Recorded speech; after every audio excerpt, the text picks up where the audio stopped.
আচ্ছা শোন, হ্যাঁ দিদি। এনে তোর এই মাসের মাইনে। ধন্যবাদ দিদি। গুনে নিলি না? তোমরা দিয়েছো, এখন গোনার কি আছে, ঠিকই থাকবে। আর অবশ্য আমি অত পড়াশোনাও জানি না, গুনতেও পারবো না। আচ্ছা দেখ, আমি গুনে দিচ্ছি। তুই তো জানিস তো দাদাকে বেশি টাকা দিয়ে দেবে, তারপর টাকা যদি হিসাব না পায় তখন আমাকে সেই বলবে। দেখেছিস 4,000 টাকা বেশি দিয়েছে। গুনে পুরো 10 আছে। ধন্যবাদ দিদি। যাই এবার।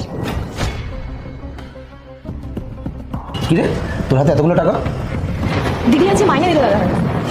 আচ্ছা, মাইনে গুনে নিয়েছিস তো? না দাদা, গুনতে লাগবে না। টাকা কেউ যখন দেবে তখন গুনে নিবি, টাকাটা কোন? না দাদা। আমার কাছে টাকা গুনে দিচ্ছি।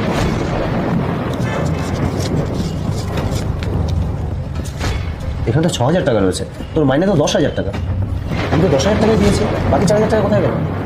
হ্যাঁ দাদা ভাই, দিদি তো গুনে দিয়ে বললো যে 4,000 টাকা বেশি আছে, তাই বার করে নিয়ে আমাকে এটা দিল। দিদি বার করে নিল?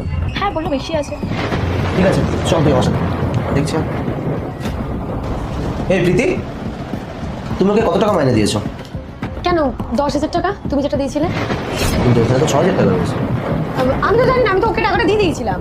ও তুই টাকাটা কোথায় রেখেছিস? দিদি এরকম বলবেন না, আমি সকাল থেকে রাত অবধি আপনার বাড়ি কাজ করি, পরিশ্রম করি, এই 2 টাকা রোজগার করে আমি আমার মায়ের চিকিৎসা করাই।